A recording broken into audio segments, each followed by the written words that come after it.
Ladies and gentlemen, welcome back to another episode of The Blue Frontier. James here, joined by Ryan. Unfortunately, Sean is on a plane and could not join us, though he did catch the match as the 120th Merseyside Derby at Goodison Park finishes all level as James Tarkowski's 97th minute finish earns Everton a deserved point, sending a historical fixture out in style. It was an unbelievable finish and really a fascinating match and truly befitting of sending out the Goodison Derby into the history books. So we're really excited to recap it all and relive it, honestly, because it was just so great. Before we get into it, just a reminder, please leave us a rating and review on your podcast platform of choice. We really do appreciate that. And thanks to everyone who has been doing that. Follow us on socials. You can find all of those links in the description. With that, we go to the summary quote of the day. Ryan, your turn to choose. Hit me with it. There's so many. There's so many. It was just the elation out of this one. Everyone's so excited. Wombat posted Moyes with just standards below him. At that Shane Bua, thanks for the crazy Kermit. I enjoy that too. I'm not going to do my Kermit the Frog impression. But yes, I went with, this is me cheating again, where I get a bunch in as opposed to actually answering the question directly. You do love to do that. I do. I'm going to do it later, too, in my player of the match. But Sean's not here, so I'm taking his. At EJT816 from Emily. Don't know how you can possibly expect me to get my thoughts together at a moment like this, but I cannot wait to hear this pod, and we cannot wait to get into it with you. Yeah, excuse us if this pod is a little more disjointed than usual. We were just in such good spirits, using that appropriately there. After this one, it's just been a crazy, exciting time, and we're just about an hour after the final whistle. So we put this together and hopefully y'all enjoy it. We're going to go to score predictions from our Discord. A whole wide range of score predictions. We had 3 correct. That is Bozy Blues, Matt Clevy rhymes with Chevy, and Third Kit. I'll also give Jackson Bugle an honorable mention because he did say, goal from Beto. Don't even know what the score will be, but I know Beto will score. That is all. So build back Beto indeed. The funniest part is Jackson's like, my last name isn't Bugle. And we're like, we don't care. It doesn't matter. You're Bugle in everything. You're going to be Bugle. And that's how you are from now on, buddy. But yeah, he deserves all the credit in the world, man. Beto showed up to play today. No question about it. James, getting into the lineups.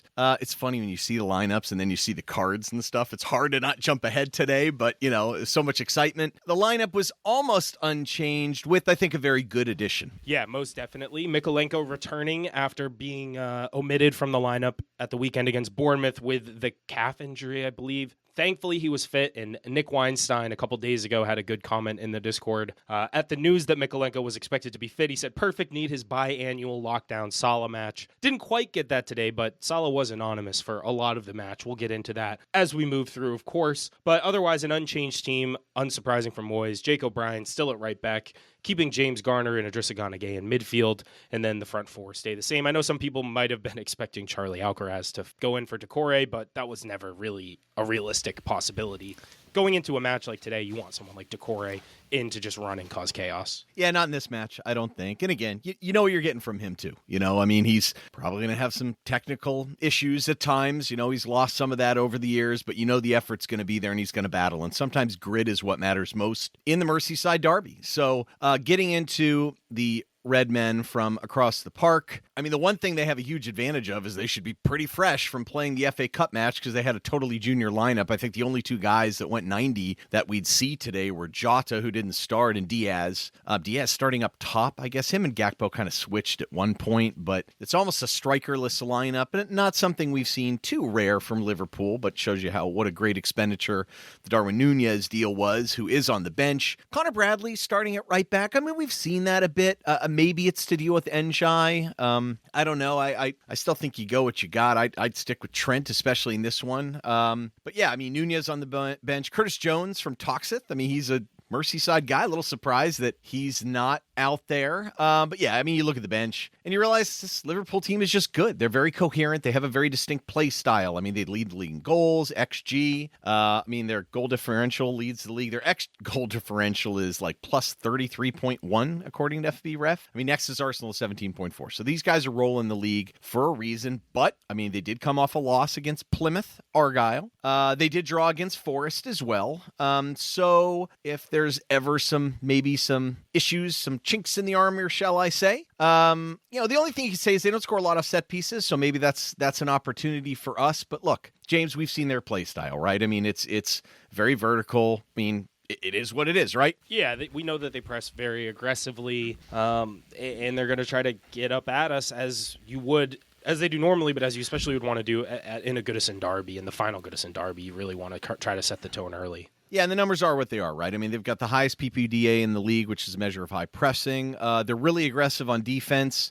Second in challenge intensity in the league, which is a measure of duels, tackles, and interceptions per minute of opponent's possession. So they really got into teams, and they move from back to front very quickly. They're first in the league in progressive passes by quite a bit. They lead the league in shots, I believe, as well. They're very vertical. And to me, there are a couple key matchups, though, today where, if you're going to deal with that, you're going to have to be pretty clever the way you set up against them. Maybe there's some hints in some of the previous matches, but I think there's some pretty obvious matchups. You alluded to the first one, which is Mykolenko versus Mo Salah, and yeah, there's no doubt, right? I mean, this is a massive matchup for us. Yeah, I mean, as much as I tried to ignore them during the season as much as humanly possible, especially in a year like this year, unless you're living under a rock, the type of year Mo Salah is having, just tearing it up, incredible offensive output, goal contributions, all that sort of stuff from him. And as Nick mentioned, Mykolenko historically has done all right preventing Mo Salah and elite wingers in the league from having big matches. But coming off a slight injury, I was a little concerned.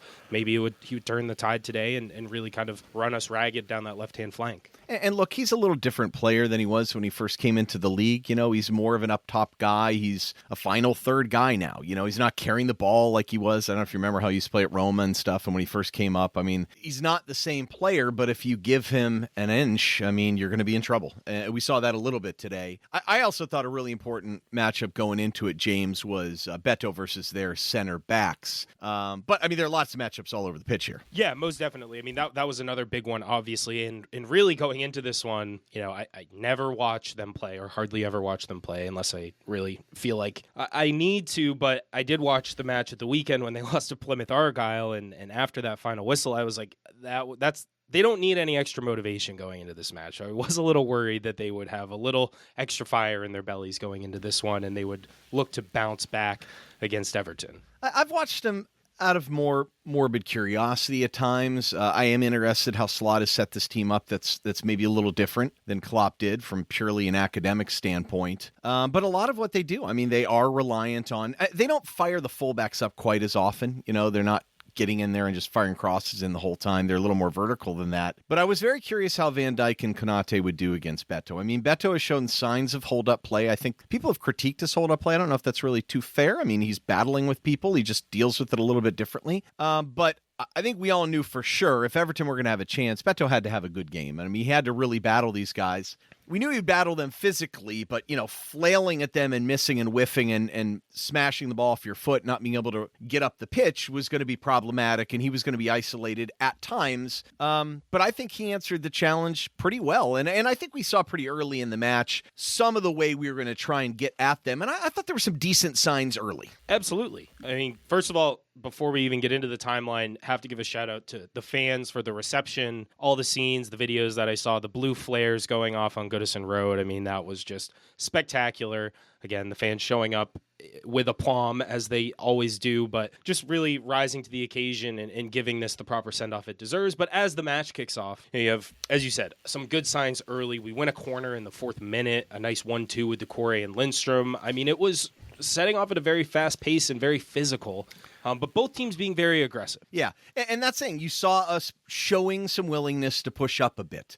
Normally in transition moments and goal kicks and whatnot. I mean, I saw O'Brien pushed up really, really high and heading a goal kick. I thought that was a pretty interesting wrinkle. I mean, that's shades of what Moyes used to do with Fellaini and taller attacking players, trying to make use of that because, look, it's a unique situation for him playing right back. Why not use it for its positives? I think that makes sense. I think Moyes had a couple wrinkles today that I quite liked. Doucouré was talking about how comfortable he was on the right, pushing up a little higher on the podcast he gave this week, which I think was really, really interesting. I mean, great interview, yeah. Yeah, it was really cool, right? I mean, it was an hour long of them going and really getting into it. And you saw that a little bit too, but now defensively, once they had the ball, we let them play with it a lot. We weren't trying to mark the 6. I thought that was really interesting. We were instead kind of backing off when the center backs got the ball rather than going at one and having the other center forward cover, in those front two kind of. That varied a little bit as we went, but the one thing that did do is it didn't force Gana and Garner to push up too fast and too high on those players and create space in behind them. As we know, Garner's not necessarily the greatest positionally. I think that makes it a little bit easier for us and kind of pushes them deeper. Again, you're sacrificing some possession in doing that. But I thought it was probably the right thing to do. I mean, Van Dijk can ping it around really well. We know that, but Konate's not going to burn you too much. And I'm not concerned about Bradley pinging it around either. And I'm only really concerned about Robertson getting up higher and firing crosses in, but who the heck's going to get on the end of them? Not many. I will say this, you're right. This match did start out rather physically at times. I don't understand why Oliver's not calling fouls here, but I mean, the flying elbow by Konate in the 6th minute, I think was very illustrative of how today was going to go. You know, you saw that, James. It's like, oh, that's how it's going to be today, huh? Yeah, just the first of many physical challenges and fouls and stuff that Michael Oliver chose to let go. Just look, I think both teams probably left the day feeling like Oliver did a horrific job. Van Dijk alluded to it in his post-match comments, and I certainly felt Oliver. There are plenty of calls that we didn't get. So maybe that just means he did an okay job. And these matches are notoriously difficult to referee. He has the most red cards of any fixture of the top flight. We all know that. So you have to kind of pick and choose your battles as a referee, when to enforce, when to let the guys play, because the physicality is just at such a different level in the atmosphere. You really have to keep the players in check and keep everything in check. That said, the elbow from Konate on Beto, as you said, it's like, all right, so we're going to let a lot go today. Yeah. There's going to be a lot of guys getting away with just absolute crap. Yeah, you normally do the opposite, right? I mean, you put your foot down and you make some calls early, and right. He didn't do that at all. And you could tell, I felt like Liverpool came out very aggressive, very, kicking people, hitting people, and shoving, a lot of shoving. Oh, yeah. Diaz just throwing himself into our center backs, which is just utter nonsense. I don't know why that's okay. But anyway, I always forgotten very quickly after the first 10 minutes when, credit to David Moyes, he must have seen something with their setup, because this thing was an absolute thing of beauty. The timing was perfect, and wonderful goal by Beto here. The finish, James, reminded me a lot where the ball was inside his feet and he opted to go with his right and kind of hook it around the keeper. Very similar to the Leicester goal. We've seen how dangerous Beto is running in behind. His timing's good. Once he gets going, you're not catching him. He's too big and too strong. Man, he finishes this very cool. I mean, Merseyside Derby, this type of chance, and you bury it, no problem, man. And the place just goes nuts. Yeah, I don't know. Is it Lindstrom or is it Garner who delivers the ball? But Beto's run on this is so good because he checks back to keep himself onside. And I think it is Connor Bradley that plays him on. But he receives it to feet on a set piece, ball on the ground. The composure to then open his body and play it with the right foot to finish it, just really composed. What we've seen glimpses of from Beto, and he does it in one of the most important fixtures of the year. Amazing. So happy for him. And we're off and flying with a 1-0 lead inside 15 minutes. Unfortunately, it would not be super long-lived, as just 4 minutes later, they equalize. It's Salah it's McAllister. It's Salah with the cross, kind of given a little too much space and time, is able to ping one with his left foot, and McAllister, kind of I don't know if it's unbelievable finish, if he's a little bit lucky with this header. I mean, he's a small guy, but he rises up for it, flicks it almost directly behind him into the back corner, and the numbers are kind of shocking on this one, but it's an equalizer nevertheless. First things first, it was JB who made the pass to Beto, by the way. Thank you. Yeah, sorry. That's my mistake. No, yes. no. But I mean, great delivery. But yeah, it shows you what JB can do, though. You know what I mean? Like he can really distribute from the back. We'll get to his numbers later because he was good at passing out of the back today. All the center backs really distributed well. This is a phenomenal header. I mean, it's so good. It just goes to show you how good these guys are, James. I mean, just honestly, it's just unbelievable. The service is pretty good. The shape is really good. You got to respect the bend of the ball. So, I mean, Pickford can't go to the corner, and it gets deflected and goes right into the corner. I mean, look at the numbers. The XG on it was 0.19, and the post-shot XG was 0.86. Again, there are problems with single-shot XG. This is from FOTMob. It's an Opta model. But, I mean, come on, man, objectively. I cannot believe Lee Dixon. Let me just say this. Lee Dixon was awful today on the broadcast. He was talking absolute nonsense. So, and I'm sorry, I don't mean to be over-judgmental on a guy that's done a lot in the game, and kudos for him. But I'm sorry, man. I don't see how you can be an announcer, watch this much football, and continue to utter the nonsense that I heard today. I just don't understand why we can't I would love to give me anyone in there that can look at things at least somewhat objectively and just analyze, because no one in their right mind would have said, keeper's got to do better. And he just kept talking about it over he and dragged over and it on over for again. like 5 minutes. Just, how does he not get that? I don't understand. Talking about Tim Howard in the studio, which I've got a message for Tim Howard later, but we'll leave it at that for now. But seriously, yeah, just man, crazy. Look, I'm sorry that Pickford beat out your boy Ramsdale at Arsenal, okay? Guess what? That guy wasn't great, and he had no business beating him out, all right? Get over it, all right? Pickford's England's #1 for a reason. He's a good keeper. And I'm sorry, I mean, Pickford doesn't have slow feet. You know, he normally would get to a ball like this. So, I don't know. I don't blame this at Pickford at all. I think it's utterly ridiculous. I don't know how you're supposed to anticipate someone playing it directly behind them as a keeper and then get to the corner like that. If you do, you're compromising your position. If there's a rebound or anything like that, it's just ridiculous. It's a perfect flick on right in the corner. Me. I mean, come on, man. It's just utterly ridiculous to me. And he actually gets kind of close, all things considered. Yeah, of course. I mean, whatever. But even then, I mean, it's almost behind you. I mean, what do you expect him to do? It's just utterly stupid. I can't believe anyone would say that. And I think most people sensibly saw it and was like, what are you talking about, man? Is the 18th minute when Garner gets popped in the nose from McAllister? Again, we've already talked about this a couple times in the pod. Like, I understand reaching back and shoving someone in the chest, but like when you're reaching over your head, I mean, poked him right in the eye. It's no call. They stopped the game because it was a head injury. Explain that one to me. Can you reconcile those two things for a second? I mean, I think they're probably looking at the fact that his arm's trailing behind him as he's running, but you slap the guy in the face. Now, I think Garner does make a little bit of a meal out of it. I mean, he doesn't get hit in the eye, but he goes down and grabs his eye like he got poked. I didn't see that. But still, you hit the guy in the face, knock him down, head injury, that should be something at the very least. So, but Oliver decides to let it go. And then just a few minutes later, there's an actual serious injury, of course, as Ilman Ndiaye goes down. It's SUBLIME, I believe, who kind of clips him as he's trying to make a long-range pass and forces his leg to kind of hit into the ground really awkwardly, similar to kind of how Broja did a few weeks ago, but this was not self-inflicted in the way that was. Ndiaye goes down, looks like he's in a lot of pain. Would you call that a dirty play?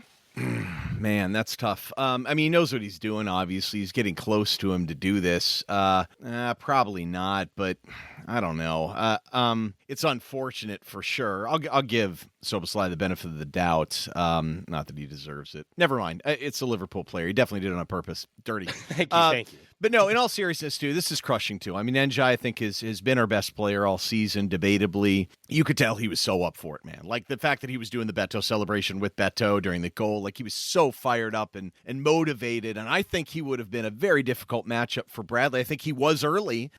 He was very upset, covering his face. It makes you think it's something pretty serious. He walked off, James, but barely, and did so very, very slowly. Jack comes in. The one benefit here is Jack going to the left side. They swung Beto back to the right, too, which is kind of interesting, and moved Doucouré on the left side defensively, which I thought that was kind of curious. I mean, heart's out for Ndiaye. The guy's been such a battler. And you could even tell, like, Jack did very well eventually when he grew into the game, but defensively, Ndiaye's still another level.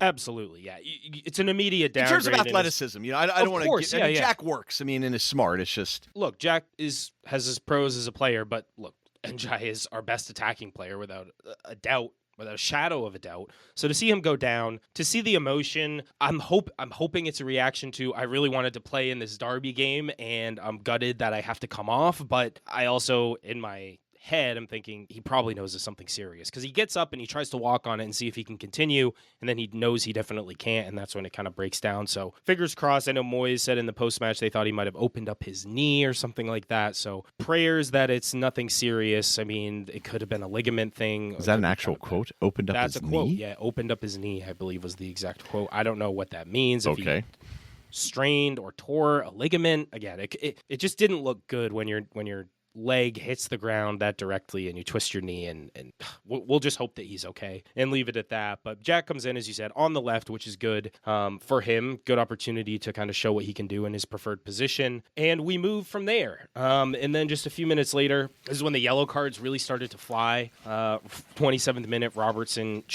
shoves someone and then kicks the ball away, picks up a yellow card. And Lee Dixon said something must have been said after. No, he kicked the ball away. Obviously, after he shoved him. I mean, it's unbelievable. I mean, 27 minutes too late, the yellows start flying. My personal favorite yellow today was in the 35th minute, where McAllister gets his boot up on a challenge on, I think it was Jimmy Gardner, really questionable. Or was that Lindstrom? No, I think I can't remember. One of those two guys. Lindstrom. It might have been Lindstrom. Yeah, either way, the boot goes up. Now, there wasn't a ton of force on it, but he doesn't make great contact, but it's up near the knee. I mean, it was an atrocious challenge, and Jesper immediately jumps into Oliver's face. Not really in his face, but, I mean, Jesper doesn't seem like a very loud guy, but bang, he served him a yellow immediately. I assumed he was going to give McAllister the yellow card, but I don't think he did. No, he didn't. That was the craziest. The rashness of that challenge, and it's the Everton player getting booked for it, just kind of surreal there. And then a couple minutes later, another yellow. This one's for Gana holding up Diaz. I mean, this is a tactical foul. I think it's kind of an obvious card. But nervous when, and we talked about this in the Discord, there was a lot of dialogue, a lot of nervous about Gana playing on a yellow.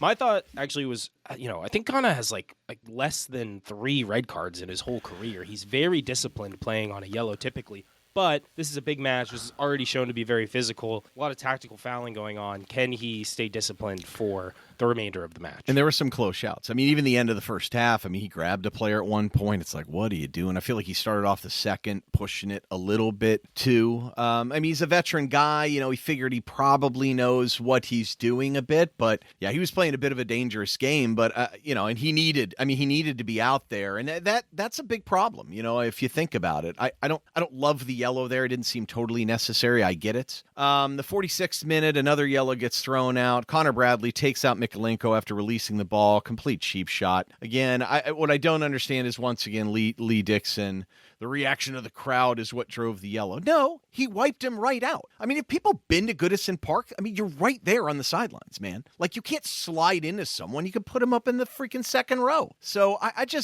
just incredulous announcing, man. It was really bothering me today. It was just borderline unprofessional, just stupid, frankly. And that's about as mean as I get in the Discord, but it's just, or on the Discord and on the pod, but just almost unexcusable to me. Like, go and listen to that. There's no way a TV executive could listen to that and be like, wow, this is great announcing, great theater here. Thanks a lot, man. What do you think about the 47th minute yellow?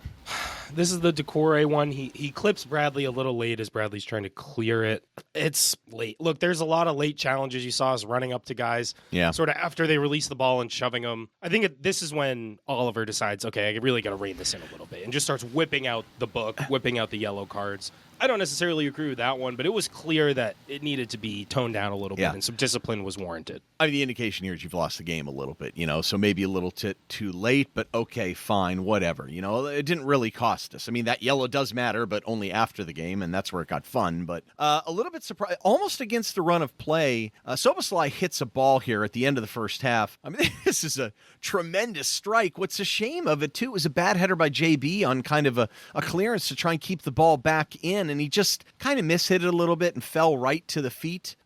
Pick makes a great save here. The rebound Tarkowski does incredibly well with. Diaz might have been off, I'm not sure, but man, it was incredible. I mean, Tark really went in with serious courage, and Pickford jumped on it like it was an NFL-style fumble. You know what I mean? It was pretty nice play there, too. I mean, I'll tell you what, Tark looked quick today. I haven't said that in a long time. Like, the anticipation, his decision-making, his reading the game was in full force today. It was really impressive. This is a good example of that. There was another example later where someone tried to run him behind, and he saw it coming right away and bodied a guy. I mean, he was, I'll get to my man of the match later, but man, Tarkowski, the whole back line was very good. But we get to halftime, you see the stats. I mean, James, it was a lot of pushing them out. I mean, they didn't have a lot of great chances, really. Yeah, a lot of decent possession, but really nothing of substance in front of goal. I mean, they had 265 completed passes to our 88, 69% possession to our 31, but just 0.27 XG, 3 shots, 2 on target. Everton, 0.62 XG, 3 shots, 1 on target. So despite the possession stats, pretty even on all accounts, and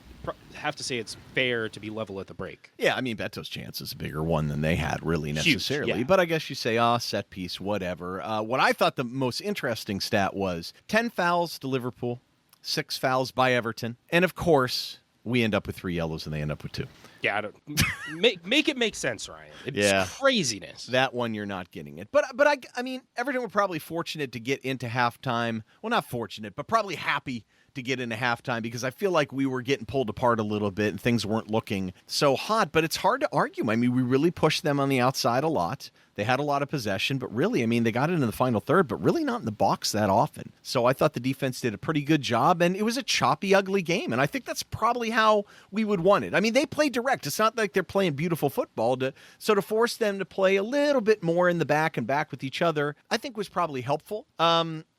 There were some concerns here, though. Gana, I thought, was doing too much, and I think Michael nails this quote. I felt the same way. Yeah, one of our faves, Greenall EFC, said, would be helpful if Idrissa Gueye didn't have to play midfield on his own so he can stop having to kick people while he's on a yellow. I mean, he pushed the envelope a little bit towards the end of that second half, but he had to because he had to cover so much ground and be so disruptive. Garner was pushing forward a little bit, trying to get involved and trying to kind of cut passing lanes, but as a result, when they played behind, you were leaving Gana kind of isolated and really having to do quite a bit of work. And there's risk there, but, you got to figure you've got Jake O'Brien, who's in essence, a third center back in many ways. So, and what's Garner good at? Garner is good at jumping forward, winning the ball, and doing stuff in the final third. He's not going to carry the ball. You don't want to be building up in the back with him. You saw him do it a couple times. He is not comfortable on the half turn, man. Not even close. But look, I mean, I was perfectly happy with all their guys passing around. I think, look at the touches, man. Virgil van Dijk, 122 touches. Konate, 91. Robertson, 70. Connor Bradley, 61. And then there was McAllister at 56. I mean, the other guys did not get the ball that much. It was basically the big guys just passing around in the back. And I think you've got to take your chances on some things. You're going to have to give something, right? And I thought tactically it made sense. And it looked like we had intent, James, when it came to transition moments. And Garner was a big part of that. But as a result, he just wasn't doing much defensively. I mean, he had like virtually no defensive actions. No, pardon me. In the 48th minute is the time where Garner gets hit in the face, James. So I take that back. We messed up the time frame. Apologies to listeners. This is warned another you guys from the start. I warned them from the start. I mean, it is what it is. Apologies. That's my bad. But that being said, that was a battle all game for sure. Lee Dixon, of course. No, that was us talking about. Is that a natural movement to the hand? I'm not going to hit that one in the ground. But in the 53rd minute, this was a moment where, and we have a lot of fun with these on the Discord. I mean, it's a huge moment from Doucouré. And I think if you've got a guy that's got a little more technical quality, maybe they score here. But people are, again, exaggerating on the, the level of this chance, I think, James, right? Yeah, I mean, for those who are not in the Discord. Has to score here. We have a new advanced soccer metric, which is the XHTS, which is the expected has to score, which is, a bit of tongue-in-cheek to the announcers who frequently say he has to score there. And it is a good chance from Doucouré. He's pretty much unmarked. It's more or less a free header from the center of the box, but it's got a lot of pace on it. It's really hard to redirect, and he sends it wide. Ultimately, the XG on that shot, 0.04, so... He'd have to hit it well. The problem is he hit it so poorly, James. I think that's what people will pick up on. And that's fair. I mean, you would hope he does a little bit better on it than that. He didn't do well. Now, that being said, Doucouré maybe lacked some quality today. My heavens, he was everywhere. I would love to look at the distance covered after this one for him. I'm sure Patty has the number somewhere out there. It had to be ridiculous. Yeah, and it's hard when the ball is coming basically straight at you to go at it and put pace on it while also redirecting it toward goal. So I give him a little bit of grace. He tries to go at it. But yes, Doucouré, I'm always amazed at how much ground he can cover, but even on a day like today, it stands out. It's really hard to ignore. This is maybe goalie scores, 7-8 years ago. This is the late run in the box type thing, and that's the sad part too, is he still has the intelligence and somewhat of the legs, so he's putting himself in good positions. But I mean, the guy's 32 years old, man. Let's cut him a little bit of slack here. I mean, certainly no lack of effort, but it is what it is, right? And then I think we have another decent chance here, almost right afterwards, where Beto showing some great hold-up play, eventually kind of carries the ball a little bit, takes off, lays it off to Jack here. I mean, this is a great turn by Beto. He shows his pace on this one. And I mean, he looks so lumbering at times. He looks kind of clumsy. You're not sure he can make the pass, but he does get it over to Jack. Some people said take it all the way in. Jack doesn't hit this great, but it almost goes in. I mean, it's a slow roller. It goes through the defender's legs. I think it went through Bradley's legs. And Jack's starting to feel it a little bit here, actually. And I thought he was playing fairly well. He's never going to beat anyone clean with the dribble, but we needed some patience on the ball and some quality. I mean, if he hits this a little bit better, it might might go. And Bradley was struggling a little bit here. In fact, soon after this, James, Bradley has a foul here to stop a counter. I'm curious your thoughts whether you thought this was deserving of a second yellow or not. No, I don't think it was. It's a foul. It's a clear foul. But again, I always try to put myself in the opposition. Like if that was given against us and he got a second yellow for it, I would have said that's complete garbage. So yeah, he's kind of pulling back, like he's not, and he's clearly he's leaning. It's a football play. It's a football play too. It's not like Yeah, there's no real like intent or maliciousness to it. It's just kind of he tries to pull out of the challenge and he clips him. That's a foul. And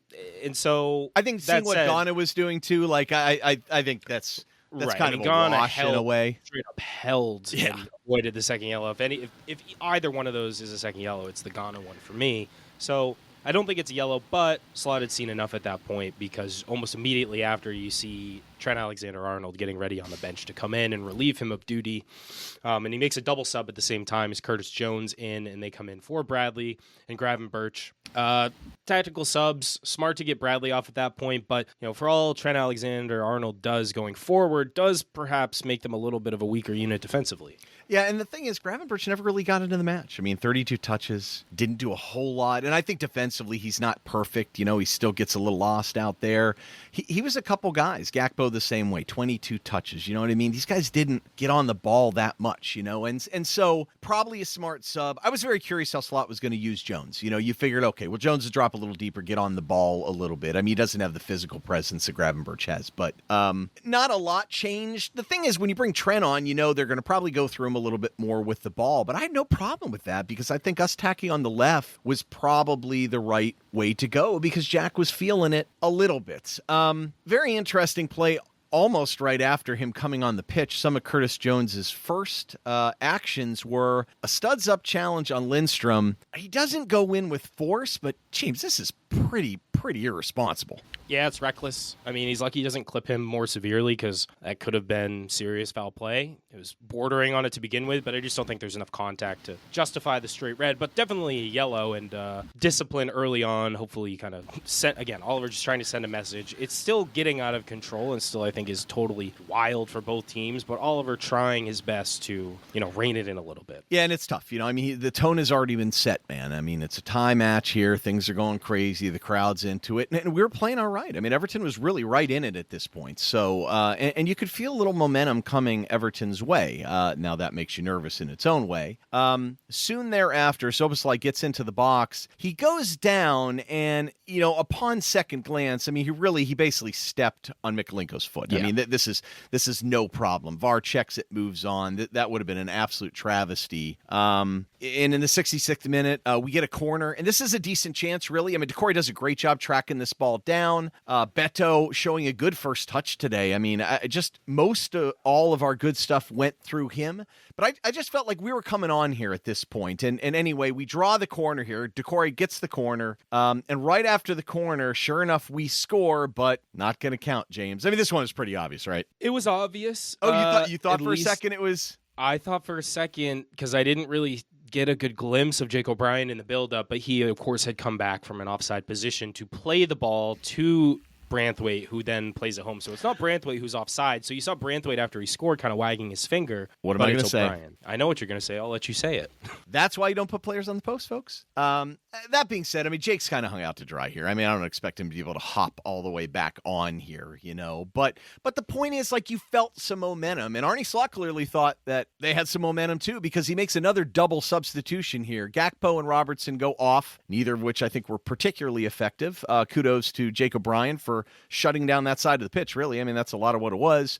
Darwin Nunez comes on only to mix chances. We know that's what he does. And Smingas comes on as well to play left back. Again, here's the thing. These guys are good players, but that doesn't bother me at all. In fact, you look at those two fullbacks and you think we can still get at these guys. Nunez makes you a little bit nervous because I think it gives them more of kind of a natural center forward and a natural kind of setup and a way to hit us and occupy some space maybe that my concern was that was going to free up someone else. Turns out that is what happened.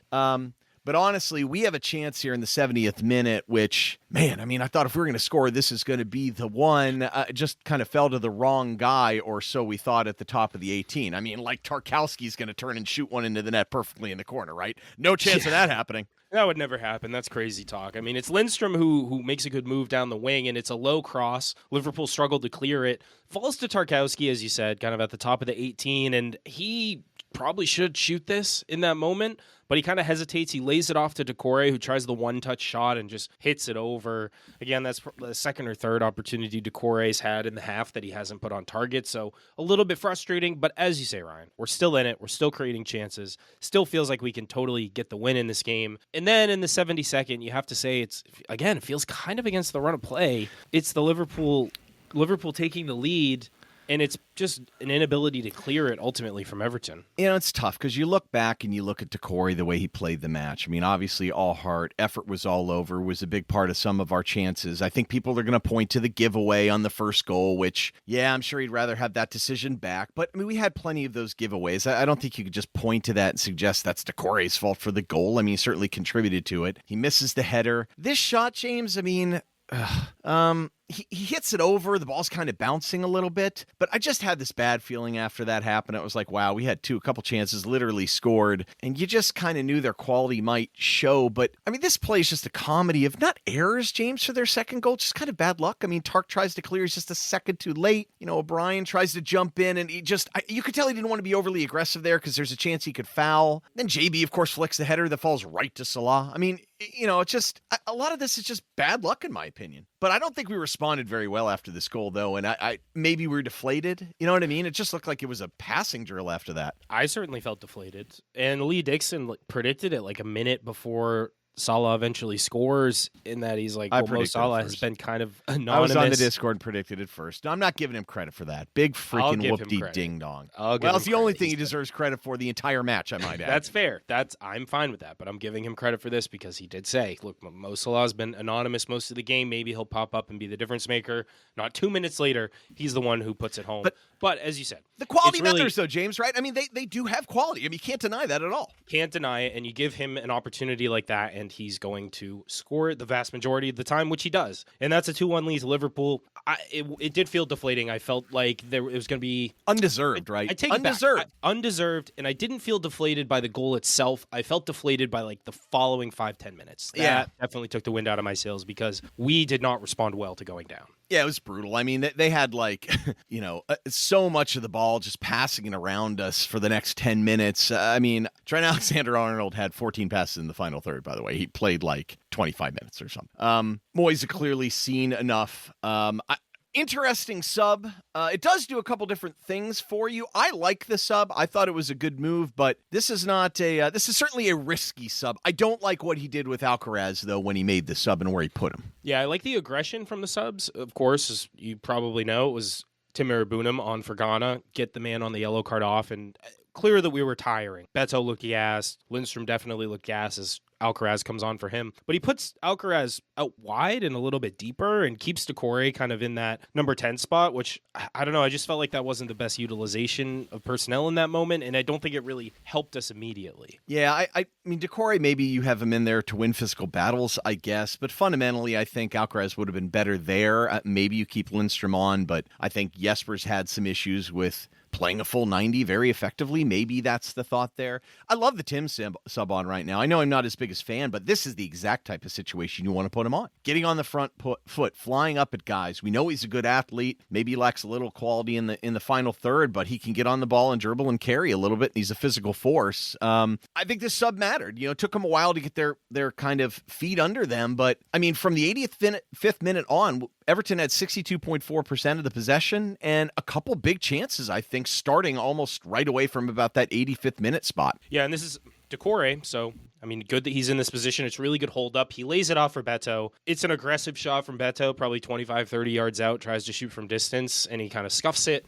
But, again, as you say, chances being created. Slot makes another substitution, brings on Diego Jota for Diaz. Again, now they have more formidable attacking lineup, and at the same time, Moyes makes a sub, Ashley Young on for James Garner. Yeah. And in doing so, changes the setup a little bit in a way that I think was pretty advantageous for us. I mean, obviously, Jota's a great off-the-ball player, so you can tell they're going to play a little bit behind the ball and try and run into space and maybe get that third. I do like this move by by Moyes. I mean, credit to him for recognizing it quickly, right, that the shape was off. Don't you think, James? Yeah, most definitely. He drops Alcaraz a little bit deeper and then pushes Tim up. Putting Ashley Young on just allows for that change of shape. And I think, obviously the result speaks for itself, but it made a big difference in our ability to get forward and also just defend a little better. And Ashley Young can serve a ball still. If he's going to get it deep, if they're going to pack it in, he has the ability to serve one up, and we saw that soon later. Obviously, decent chance, I think, for Mo Salah here in the 87th. Again, he gets a moment here. Pickford makes a really nice save. Beto looked tired. A lot of people look tired at this point. I just wanted to point out Beto he went 6 consecutive 90-minute games at Udinese at one point. I was shocked about that myself, as much of a maniac he is, right? Really odd collision of heads kind of around the 90th minute, I think, with JB and Alcaraz. I don't know what happened here exactly, but I mean, they literally collided like tooth to tooth, man. They both went down for a while. I mean, JB was in pain. I mean, he was like kicking his legs around and stuff. It looked ridiculous. I thought they were seriously injured. Yeah, it looked bad. And it's right as stoppage time starts, we get the sign up for 5 minutes. And ultimately, like, the extra couple minutes that it bought us would make all the difference. But those head-to-head injuries are never good. Obviously, both okay to continue, which was great. In the 92nd minute, Tim does so well. Takes 2 guys on off the dribble. And instead of passing, he tries to go for a shot from, again, 25, 30 yards out. And at the time in the Discord, I said, man, you're not Jagielka. You're not Jagielka. Don't shoot that. That's where you pass. Jagielka, huh? Yeah, it was just, I don't know. Something about that was just on my brain.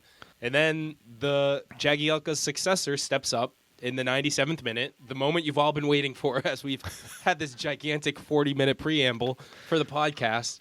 It's the finish from James Tarkowski. I mean, we should walk. It deserves to be walked through in great detail because it was such a special moment. It's funny, James and I, when before he got on, we're like, why don't we just start with this and just talk about this the whole time? I mean, so much happened in the last 5 minutes of this match. I mean, it's almost its own pod. Yeah, it's pretty interesting play. Alcaraz picks the ball up deep, and I have to admit, you think about all the roles that every individual played in this play was very much not by intent, but like it shows you what they can do in the positions they happen to be in, Alcaraz pinging a big switch over to Young. I was like, wow, that was aggressive. And Young having time on it, lofts one all the way across the pitch. Doucouré nods it down to Jack. Jack's very calm here, right? He wants to cross. He's got numbers and bodies in the box. It gets blocked. It falls over to Mykolenko. Now, Mykolenko, I think, does really well here. It's a volley, basically, a lofted cross into the box. Poetic justice, Beto shoving Konate, which, I mean, the whole game was like a brawl with those guys. So I was loving to see that. Tim flicks it on, and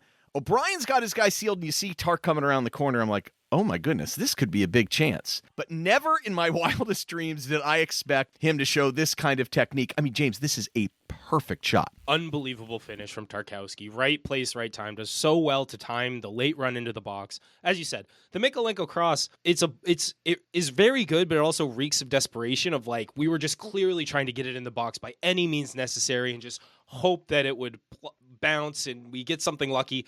And it does. I mean, no one gets on the end of it at first because of how well the defenders seal their guys and Beto, Body, and Konate, which I just love. And then Tim just gets a tiny touch on it. Tark, unmarked, comes in and smashes that thing home. It was spectacular and crazy scenes at Goodison at the Gladys Street end. Pandemonium, man. Way to end. I mean, goes into the corner, hands over his ears like he's friggin' Hulk Hogan, knee slide into the corner. I mean, the whole stands were emptying out.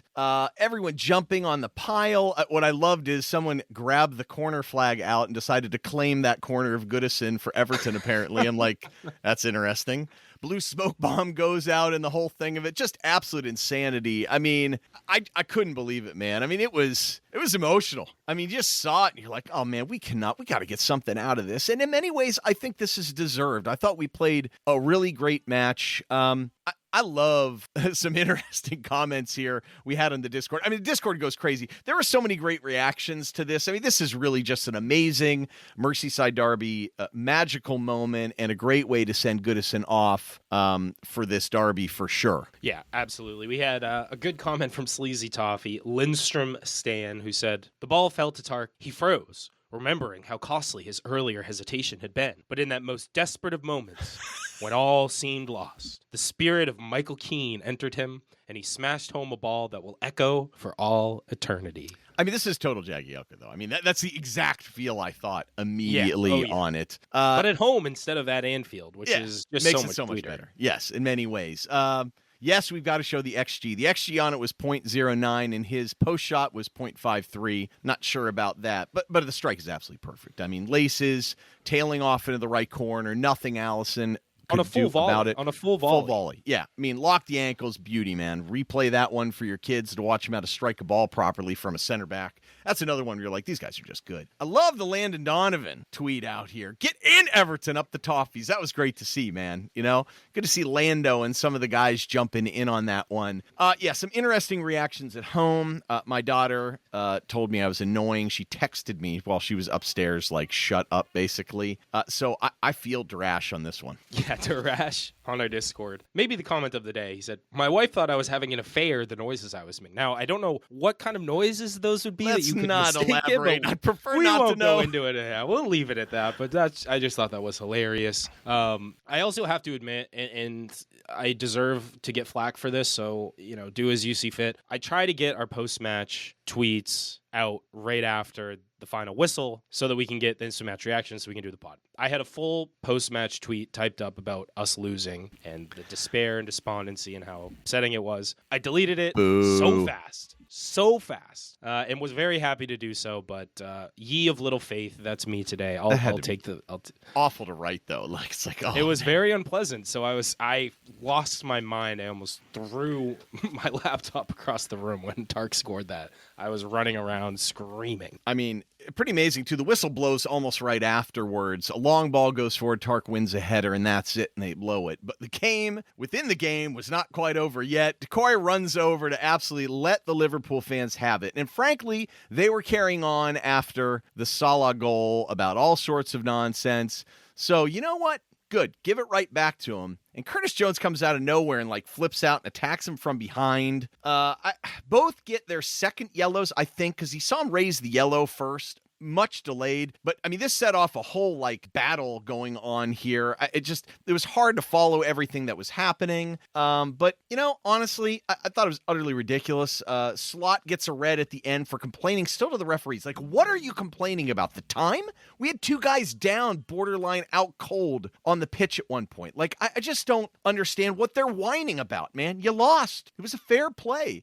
It was hysterical, though. I mean, Doucouré even afterwards was still clapping like crazy. Van Dijk comes over to say something to him. He absolutely tells him to go stick it and waves the like mouthing with his hand right at him. I mean, Doucouré was giving he could not care less what was going on. He was going to do it. The best part is, too, Jones is still flipping out, and he was flipping out for like the last 10 minutes on there, and Tark kind of jogs by him with his arms in the air and stuff right in front of him without looking at him. I mean, the ultimate just absolute insult, absolutely legendary stuff. I mean, everything that you would have wanted to do, fantastic. Going into the locker room, I mean, Coleman is yelling at Robertson. I mean, good. Yeah, it was absolutely ridiculous. Some of the people at the match, too, I mean, had some good takes. Mike Gow, this is a good one. This is interesting. I would be mad, too, but, like, why are you mad, man? Play better. Yeah, exactly. Play better. Defend your back post. How about that? Mike Gow said, McAllister and Tsimikas looking livid as they were dragged off the pitch. It was most pleasing. And yes, anytime you can make them fume and rage and just get very upset, it is, of course, most pleasing to us Evertonians. We love to see it. It was just a total coming together, chaos, stewards getting involved, players pulling each other apart. I mean, fitting for the intensity of this fixture, but it's always good to kind of have the last laugh. How about Doucouré high-fiving the steward at the end? That was so good, yes. There is a couple really funny ones. Cryptus threw a tweet on there from at AJO_1878 of Mikalenko going crazy on the ground after he served the ball, like arms in the air and then smashing the ground after it went in and stuff. Discord reactions were funny. There was a suggestion someone saw a headlock I thought that was fitting. And then the response was, I think someone claimed that they saw katana, but I think that was just the corner flag. I was like, things are getting out of control. Let's hope. Was someone killing someone with a trident? I don't know. I had some concerns, and of course, I just cannot believe they got so wind up about this. And they're 7 points in the lead. Like, can you not act like normal people? I just don't get this.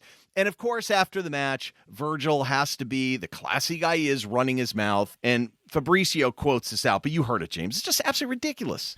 Yeah, I listened to Van Dijk after the match, much to my misfortune, but they always like to take a dig in this fixture. And he said, we all know this is their cup final. And okay, fine. There's a little bit of truth to that. There's a little bit of the dig of, we all know the current stature of both clubs, but nevertheless, we deserve to enjoy this one. And as it was said, we'll have a number of good comments, but it will always be Everton Football Club who last won a Merseyside Derby at Goodison Park. And beyond that, to be perfectly honest, we were the better team today. I'm sorry. You look at the numbers at the end here. I mean, I think we were. I mean, XG beat them 10 shots to 6.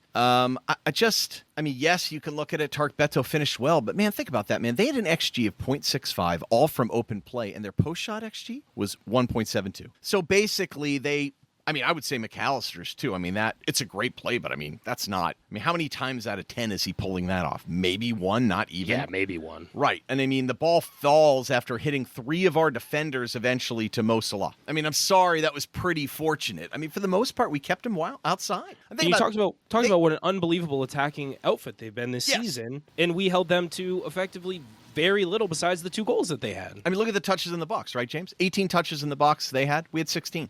Bravo, man. If you're going to sit there and talk all this smack, especially after getting wiped out in the FA Cup by Plymouth Argyle, show up and do something better then. I just cannot believe you be that upset about this, man. Tip your hat, go home. It's not much of a walk for you, and just shut up.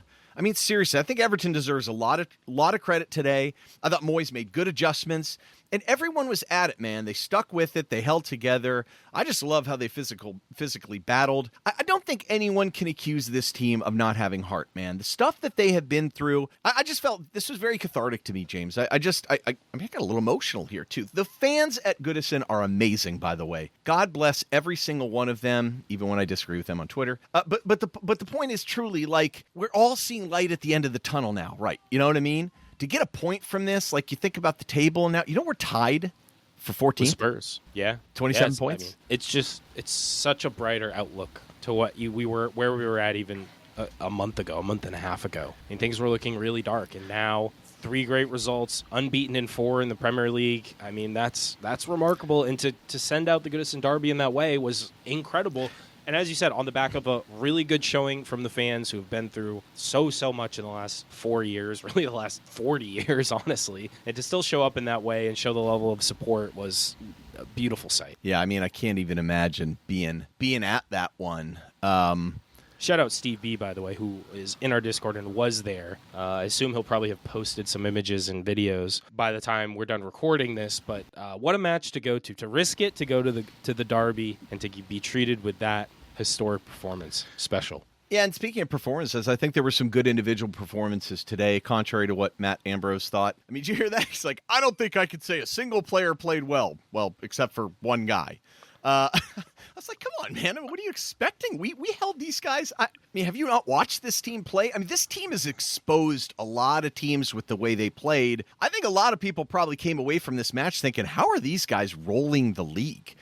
Credit to Everton for that. This just in, James, I don't call it man of the match anymore, but I think, you had kind of first choice on this one. I think you picked a good one on this one. Yeah, I think Beto is one of the obvious choices for me. He obviously scored the amazing goal, great technique, great timing on the run, and the finish is spectacular. But he worked his tail off, man. He was 1 for 6 in ground duels, 5 for 13 in aerials, but the hold-up play, the movement, the relentless work rate, 5 recoveries, it's really hard to look past. This guy had a lot of question marks amongst a lot of the fan base just a few weeks ago, and he's responded incredibly well, and he had a great performance today. The game where he was getting...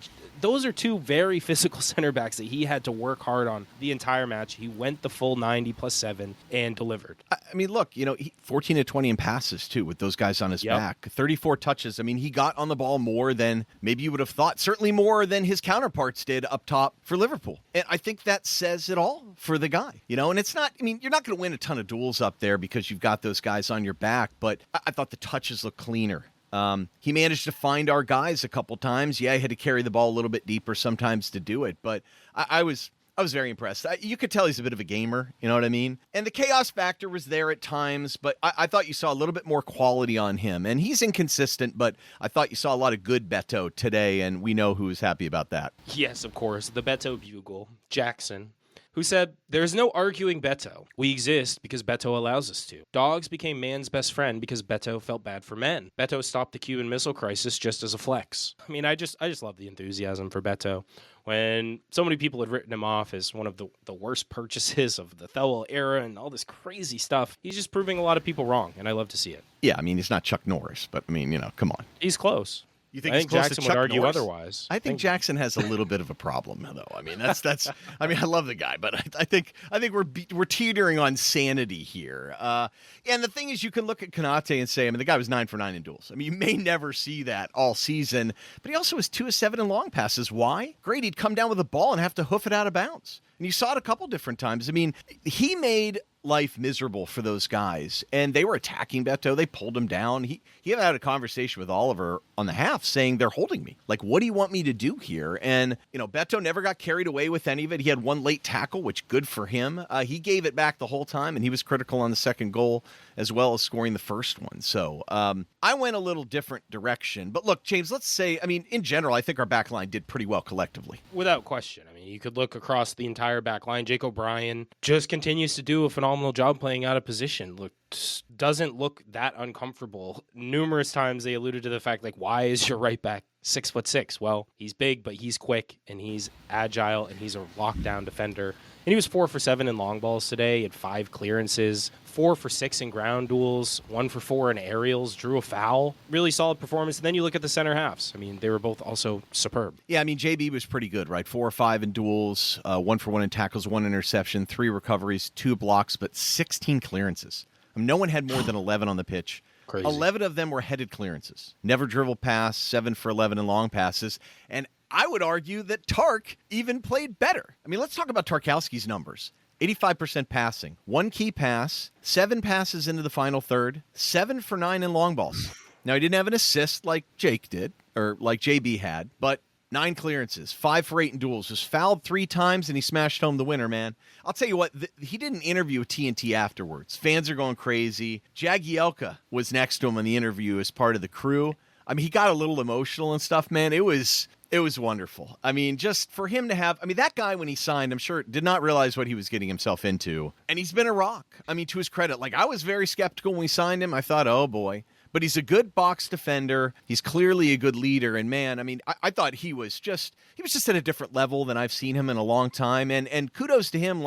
You had this tweet out there as well, I think, referencing that he did not play a good match before. What a bounce back performance for him, though. Yeah, incredible. And a really kind of surreal timing on the fact that Jagielka's the one interviewing him, and he alludes to it in the interview. He said, look, I didn't play well at the weekend. It was really important to bounce back, and he writes himself into history today with a special finish and a really good all-around performance. And you talk about all the things that he's brought to this team, not the least of which is the fact that he came into Everton at a time when injuries were a recurring, persistent, very bad problem for this team, and he's played every single minute since he's come to Everton. That's not just in itself is pretty remarkable. And then the consistency of his performances, there's ebbs and flows, but today you saw one of his best. And I think the bar that he set has remained pretty consistently high for his entire Everton. For that, I salute you, James. I salute you. Yeah, Alan Brody makes a good point here, too. Lost in all the end game madness is how rock-solid Jake O'Brien was. Again, barely heard Gakpo's name all night, and then Diaz, once he moved over to the left, was silent. And that's the thing. I picked those other 2 guys, and there's Jake just locking people down,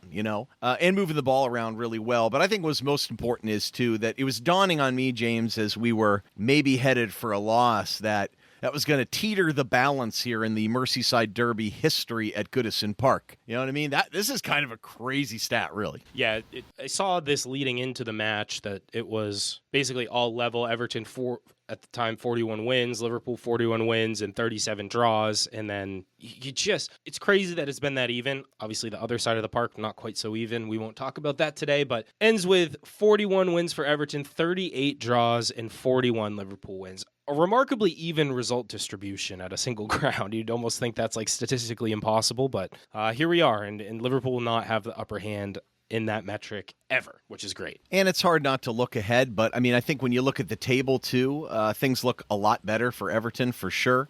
Even that one little point makes all the difference in the world. I mean, we backed into what we thought that some of the competition could get to from a relegation standpoint, but it's kind of weird, James. I mean, Everton are technically closer to Europe than they are relegation at this point. Again, I know we're not going to Europe. I'm just making a point. I mean, Leicester's in the 18th spot at 17 points. Everton are at 27, tied with West Ham and Spurs, for heaven's sakes.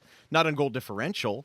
2 points behind United. And, I mean, if Everton go to Palace, if Everton can pull out 3 points there, that draw them tied with Crystal Palace at 30 points. That is hard to have seen a month ago. You know what I mean? Yeah, it totally is. And it just shows you what a few wins can do. And really credit to David Moyes for doing a complete 180 on Everton's fortune this season. I mean, the negativity in the fan base and on this show around the end of Sean Dyche's tenure was really, really starting to weigh on, I think, everybody. And Moyes and the players have responded so well, taking advantage of a favorable schedule and looking like just breathing new life into this squad, which we knew going into the season was better than the results that they were getting. We knew that they were being mismanaged, and really, I think, being proven right by David Moyes, a competent guy coming in, putting guys in positions to be successful and getting the results there that are deserving of the quality of the squad. And look, I think this is hopefully a launching point. We've got one big question mark. We'll get to that in a second. But when you look at the schedule, I mean, this is the time to make the points up, really. You play at Palace. You play United at Goodison. You play at Brentford, at Wolves, and then West Ham at home. I mean, all of those games are ones that we could get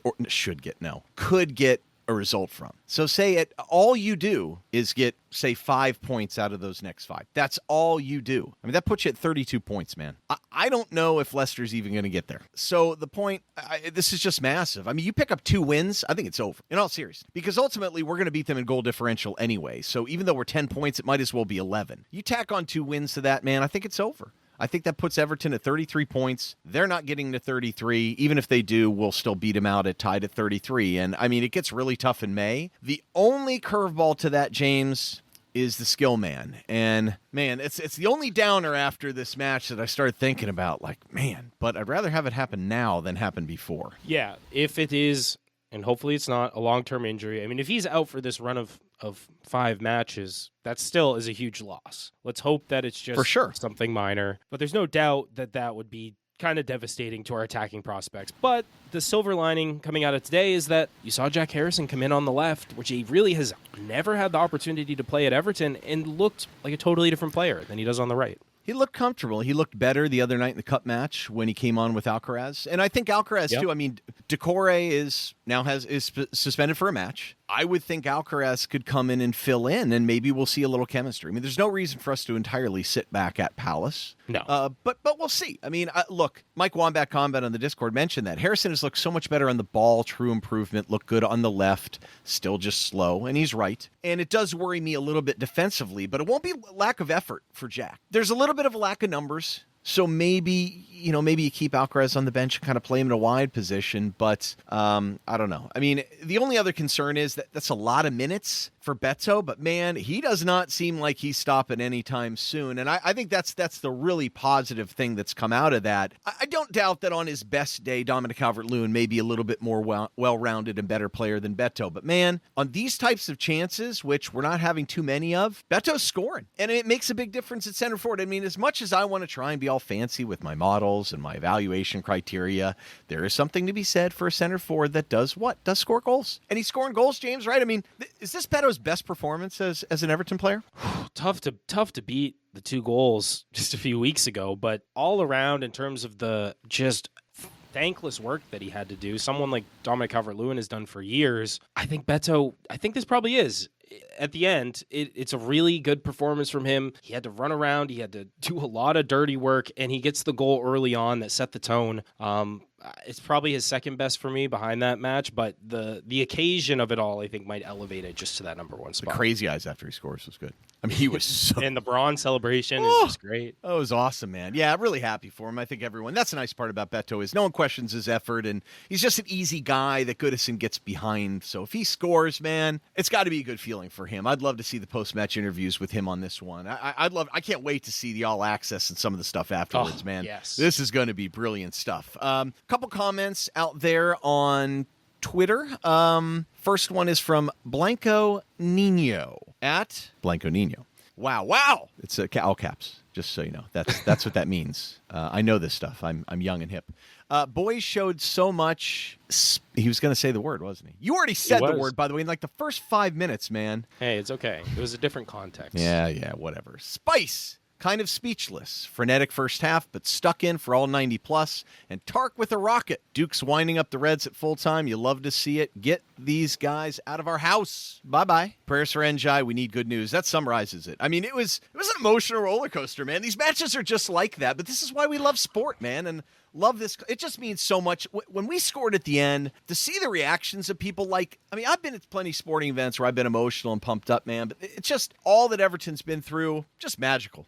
Yeah, just something different about the Derby, about Evertonians on a day like today, with a ground that has as much history as Goodison Park does. It's a really special moment. We then had Matthew Thompson, who said, one of those un-Everton endings that we get every now and again. We on play deserve to win, but can't fault the players or performance. Nothing to say about Liverpool, just on and upwards from our side. Shout out to Beto, Moyes, and sneaky one for Lindstrom, who I thought was good.